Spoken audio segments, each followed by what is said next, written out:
Galenika fitofarmacija preporučuje.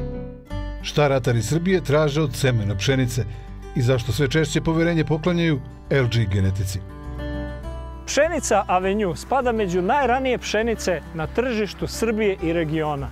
Niskog je rasta, međutim ima veliki klas bez osja.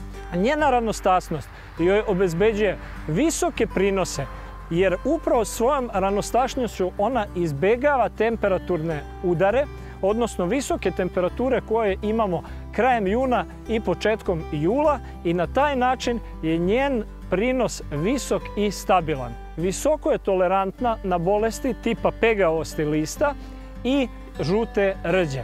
Avenue je hlebna pšenica sa hektolitrom iznad proseka kada govorimo o pšenicama na našem tržištu.